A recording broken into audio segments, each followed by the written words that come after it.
Hey guys, Courtney Madden. And I'm Rob Lynch. We're here with Texan Live at Memorial Hermann for our weekly Doc Talk. We'll be here every week talking about what's best for your athlete. We'll be talking about knees, shoulders, anything that we can do to help your athlete with sports injuries. And every Saturday morning, we'll be right here at 18955 Memorial North, 9 o'clock in the morning. Be seen by a professional here at Memorial Hermann Hospital. They accept all insurance. That's Doc Talk, brought to you by Memorial Hermann. And we're here talking to Dr. Ozoude. Tell us a little bit about the most common injuries you've seen so far this year. So this time of year, it's even though it's called football season, I call it ACL season. Not just because of football, but because there's also soccer. There's also volleyball. These are all types of sports where you start to see a lot of knee injuries, ACL injuries in particular. Basketball is not too far away. That starts usually in the mid-fall semester. So there's a lot of knee injuries that go on at this time of year. So. And what about once you see one knee injury, do you see them coming back with more knee problems, or is it usually just one and done? Usually with high school age students, luckily that's a good population. Usually they recover quickly. Their propensity to heal is actually really good. So there's usually very few indications to take them to surgery, especially with the more common type of strains and sprains and things like that. They usually recover within a week or two and they're back out on the field. So whereas we're not seeing the same injuries come back, we may see a new injury come back in the same athlete. But usually they heal up pretty quickly and they're back on the playing field.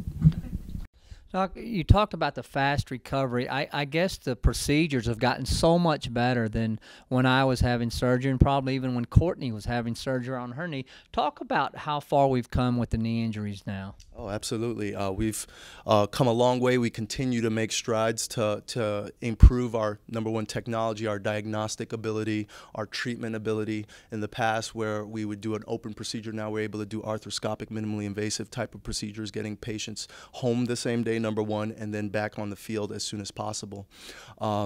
Treatments as far as different technologies where we're introducing new types of treatment, stem cell treatments, different types of rehabilitation protocols. We're using different criteria to return kids to the field. So all of that is a work in progress, and we're making good advancement in those areas. Okay, with the fast recovery and things, talk a little bit, and I know you don't do a lot of rehab here, but talk a little bit about the rehab after an injury, after their surgery, before they get back on the field. So interestingly, we actually start the rehab process even before the surgery sometimes for athletes. When surgery's involved in those cases, we do what's called prehabilitation. We get patients ready for surgery because we know that they're going to experience some level of muscle atrophy, some stiffness, and we try to limit that by prehabbing them. And then when the rehab process does start, we have specific protocols, and we work with physical therapists in the Memorial Hermann system to get them back to sport in a safe, efficient, fast way. So those are one ways. In our non-operative patients, we also employ physical therapy as well, and we go through, again, specific protocols, specific type of exercises, home programs. We work with the athletic trainers at our high schools to implement these programs to get them back to sport safely and efficiently. So knee injury aside, a football player walks in right now, what would you assume he has, or the most common other than ACL injuries? So interestingly, we see a lot of upper extremity injuries as well in athletes. So these kids they're kids, so they're playing, they're roughhousing, so they fall. The natural instinct, the reflex for all humans is to brace your fall with your hands. So we do see a lot of upper extremity injuries as well. So fractures of the upper extremity, pediatric sport trauma fractures, ligament sprains in the upper extremity. Doc, we appreciate it. It's been very informative, just like it always is with Memorial Hermann, and we look forward to spending a lot of time with you guys this year. I appreciate it. Glad to help. Thank you. All right, this is Rob Lynch. We're back here at Memorial Hermann with Dr. Cusick. We're going to talk a little bit about shoulder injuries today with Dr. Cusick, both football, baseball, and and also volleyball injuries. I guess you probably see some of those too as well. My question would be, my brother's a baseball coach. Let's talk a little bit about pitch count from a baseball player, and just kind of give me your thoughts on something like that. Yeah, so the pitch count issue is more and more important in our, especially southern pitchers in states like Florida and Texas, for instance, because you can play baseball essentially all year round, and a lot of these kids do. And so it's absolutely critical that there is some period of rest for your high-velocity overhead throwing athletes. And so the kids that don't get that usually have higher incidence of some of these elbow and shoulder injuries. So, you know, I think that having a well-prescribed pitch count, which is pretty well described in our literature, and it's broken down by age group. There's some tables that we want to distribute to all the athletic trainers by age group, number of pitches, number of games per week, that if we stick to some of those guidelines, that we're far less likely to get some of these injuries.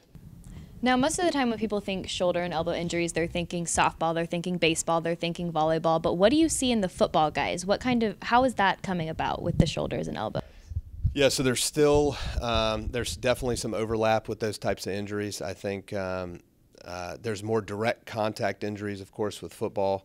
So, you know, quarterback getting pile driven into his non-throwing shoulder or throwing shoulder, AC separation, clavicle fracture, you know, collarbone fractures and things like that, that a little bit higher energy than some of the overuse things that we see. But we also see dual sport athletes that, you know, are throwing a lot in baseball, and now they throw for their football team as well. And that's, although a different type of throw and not quite as hard on the elbow maybe as throwing a fastball, still contributes to, you know, a number of throws per season and can contribute to overuse injuries. And do you see elbow and shoulder injuries more so in guys than girls, or is it kind of even? You know, just because we tend to see, you know, if you just take all comers, we tend to see more male athletes in our clinic. I probably see more male stuff, but certainly, as he mentioned, volleyball's an overhead sport, and we see a lot of female volleyball players that have injuries. Swimming doesn't get talked about much, but butterfly swimmers, freestyle swimmers, a lot of female swimmers have shoulder injuries from repetitive overuse type stuff as well. You mentioned about literature that someone could get on pitch counts and things like that. If a mom or dad's watching right now, how can they get some of that literature for their athlete? Yeah, so there's a few websites, and first thing is we try to get it to the trainers first and foremost, because that's kind of the parents and the kids' easiest access to some sort of guidelines. So we'd like to distribute that in most of the training rooms and have it easily available. So that's our goal, is to get that out to them. So if a kid asks or there's any curiosity, that they can get that. The Andrews Institute, the famous James Andrews, has a lot of publication, and he put a large series together on some of the elbow injuries and clearly describes some of the pitch counts in some things that, so you could internet search that, and that'd be a pretty easy way to get some of that information. The other thing I was going to mention is that with all of these injuries, it's probably somewhat of a lack of education about the importance of core strength and overall off-season strength and conditioning that contributes to the injuries, because we see these kids that don't get a lot of instruction about, you know, how a pitch really starts from your feet and your hips and your core. And so they're, you know, wildly flailing their arm as hard as they can to throw this pitch, and that's just not sustainable. So mechanics, core strength. So I think teaching the trainers and some of the people close to them that off-season stuff is so critically important will help prevent some of the injuries. And what are the most common symptoms if you're talking to a parent when they need to bring their child to the doctor? So, you know, I think inside elbow pain is a real concern in a particularly a pitcher or a high velocity throwing athlete. So, you know, at first, of course, you see your athletic trainer, maybe it started in a game and it was kind of sore, but you were okay and you finished, that might be something that can just be rested and given a period of time off. You do need to be sensitive to that. But if sometimes those injuries present like in the elbow as an acute, I couldn't throw another pitch, that kind of thing is something that you should probably come in and be seen for. We don't see as much of that acute. The stuff in football that we see that's acute, they know it. They broke their collarbone and they can't raise their arm. So that stuff's a little bit more common sense. But All right, Dr. Cusick, as always, thanks for your time. Appreciate it. Thanks.